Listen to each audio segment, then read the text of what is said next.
à tout le monde, je suis super contente de vous retrouver pour vous présenter mes achats que j'ai fait au Salon du Livre de Paris, enfin maintenant on dit au Festival du Livre de Paris. C'est clairement le premier book haul sur la chaîne, c'est vrai que c'est pas un genre de vidéo que je fais, mais là voilà, je me suis fait plaisir. Ça faisait 3 ans que j'avais pas fait de salon, comme je pense un peu tout le monde, et j'ai pas eu envie de me poser 15 000 questions, de me dire ah oui mais j'ai des cartes cadeaux Cultura Fnac de Noël que j'ai pas encore utilisées, c'est dommage d'aller acheter à côté. Alors, je me suis dit écoute, tu lâches prise, s'il y a des livres qui te plaisent, ils te plaisent, tu les prends, voilà, tu te fais plaisir, et c'est ce que j'ai fait.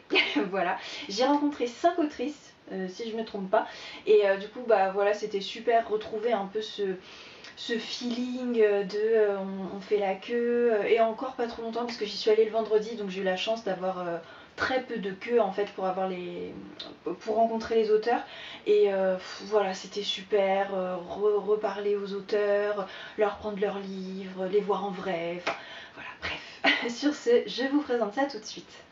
J'ai tout d'abord craqué pour Cœur du Sahel de Djaïli Amadou Amal, publié aux éditions Emmanuel Colas, parce que l'autrice était là, tout simplement. Je n'ai pas encore lu Les Impatientes, il est dans ma pile à lire, il est même là. Voilà, j'ai prévu de le lire cet été, mais c'est vrai qu'on ne pouvait pas emmener nos livres personnels au salon, et j'avais très envie de la rencontrer. Comme de toute façon je l'aurais pris quoi qu'il arrive, à un moment donné je me suis dit voilà, c'est l'occasion. C'est une femme qui a un parcours de vie incroyable, elle nous apprend via ses romans un peu ce qui se passe au Cameroun, dans ces pays un peu du Sahel, et franchement ça a l'air passionnant. Là on va être donc au nord, du extrême nord même, du Cameroun. On va suivre 3 jeunes filles qui sont domestiques, qui subissent des violences en tout genre, mais qui quand même rêvent de s'en sortir, et on va suivre vraiment ce quotidien-là. C'est un peu... On est dans la même dynamique que Les Impatientes, mais moi c'est des thématiques qui m'intéressent énormément, donc voilà, j'ai hâte de le lire. Je me suis ensuite arrêtée sur le stand des éditions Chandaigne et Magellan et compagnie, les deux étaient ensemble. C'est typiquement ce que j'adore le plus dans les salons, c'est-à-dire découvrir des petites maisons d'édition qui ne sont pas forcément hyper connues, et surtout voir tous leurs titres en vrai, et pouvoir prendre le temps de regarder, de flâner, enfin voilà, j'adore, parce que ce sont des éditions qui sont spécialisées dans tout ce qui va être un peu grande découverte. Donc on va avoir des romans, des récits de voyage, des autobiographies, des biographies, et ça va beaucoup être autour de voilà, des découvertes, du voyage, et du coup bah, j'ai forcément trouvé mon bonheur.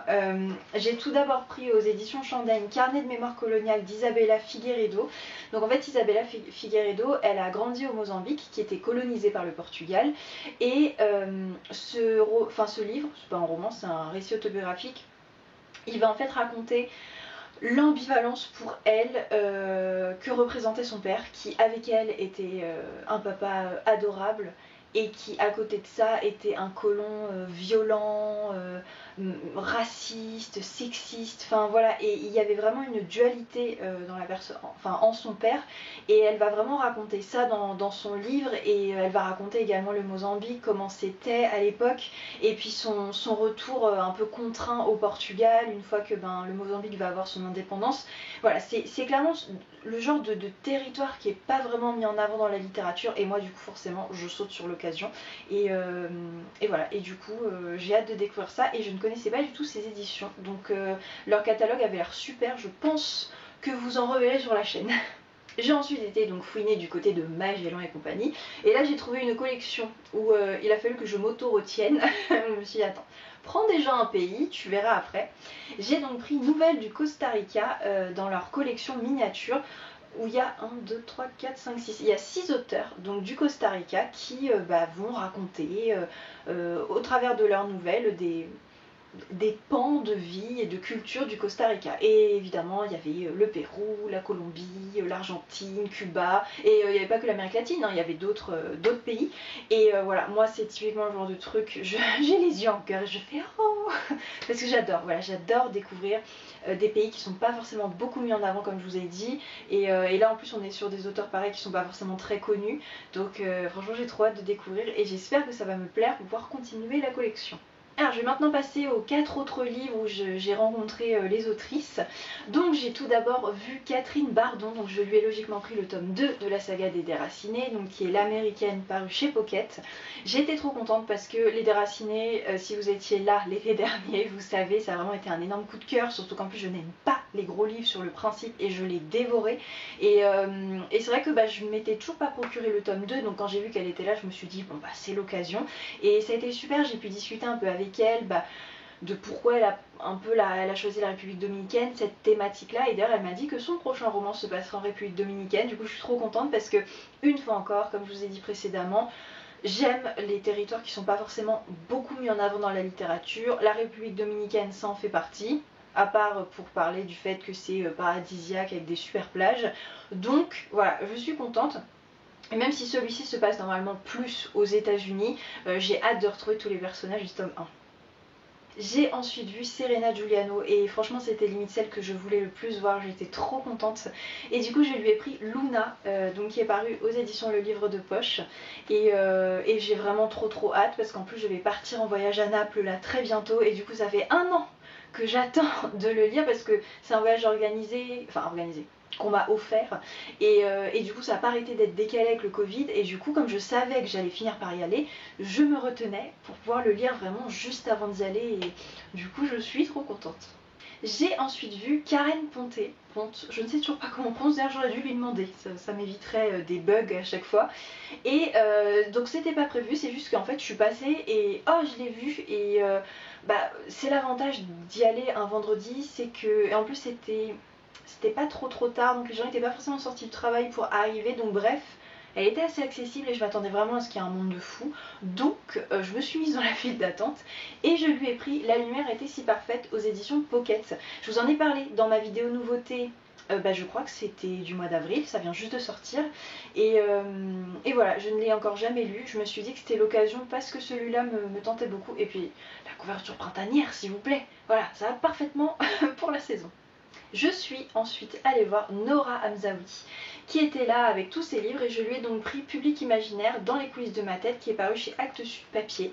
C'est vraiment une humoriste que j'adore, elle me fait vraiment beaucoup rire, mais c'est vrai que son premier livre c'était 30 ans, 10 ans de thérapie. J'avais pas trop accroché parce que je trouve vraiment que c'est ce qui fait vraiment l'humour de son phrasé, c'est justement la façon dont elle le dit, et à l'écrit je trouvais qu'on perdait beaucoup ça. Donc je vais voir ce que ça va donner. Il est tout petit, donc je me suis dit que c'était l'occasion, puis comme ça j'ai pu l'avoir en vrai, donc c'était cool. Et enfin, j'ai craqué pour 2 petits livres. Le premier, c'est Le berger de l'Avent, qui est donc paru aux éditions Zulma, et c'est de Gunnar Gunnarsson. Déjà, le titre, Le berger de l'Avent, ça m'a intriguée, j'ai trouvé ça super joli. Ensuite, il était tout petit, donc ça m'a encore plus plu. Et donc, je vais, comme vous vous en doutez bien, me le garder pour le Cold Winter Challenge, parce que l'histoire se passe début décembre.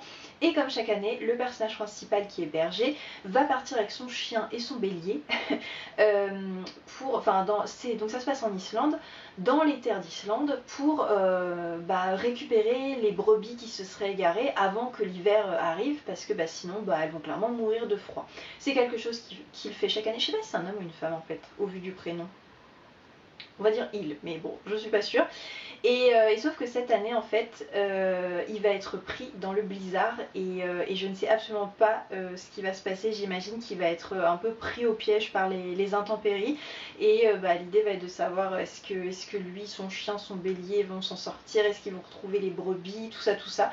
Et apparemment, c'est un texte qui est assez connu. L'auteur, c'est un auteur vraiment majeur du XXe siècle, et je ne le connaissais pas du tout. Donc ça m'a beaucoup intriguée, et je vous vivement cet hiver. Et enfin, dernier livre, je suis donc allée dans l'espèce de petit hall qui était réservé à l'Inde, qui était le pays invité, et il y a beaucoup de livres qui m'ont un petit peu interpellée et tout ça, mais c'est vrai que j'en avais déjà beaucoup. Je me suis dit, au pire repère des titres et puis tu les mettras dans ta wishlist, mais j'ai quand même craqué, on va dire pour un classique. C'est En guise d'autobiographie de Gandhi, qui est paru chez Folio Sagesse. Il y avait le livre entier, parce que ça en fait c'est un extrait de Tous les hommes sont frères. Sauf que franchement, je l'ai ouvert, il était pas très gros, hein. C'était écrit minuscule, mais vraiment, et vous savez, c'est ces espèces d'écriture un peu grasses là, ça fait vraiment l'impression un peu à l'ancienne, enfin ça donne pas du tout envie. Et à côté de ça, voilà, j'avais celui-là qui était un extrait, donc qui me permettait d'avoir, on va dire, les grandes lignes, qui faisait beaucoup plus envie, qui était moins cher, donc du coup j'ai dit bon, allez, je veux un petit souvenir, et il m'attirait quoi.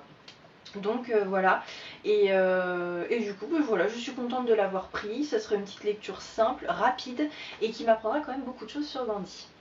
Voilà, bah écoutez, j'espère que cette petite immersion dans le festival du livre de Paris vous aura plu et voilà, vous aura permis un petit peu de voir comment c'était si vous n'avez pas pu y aller.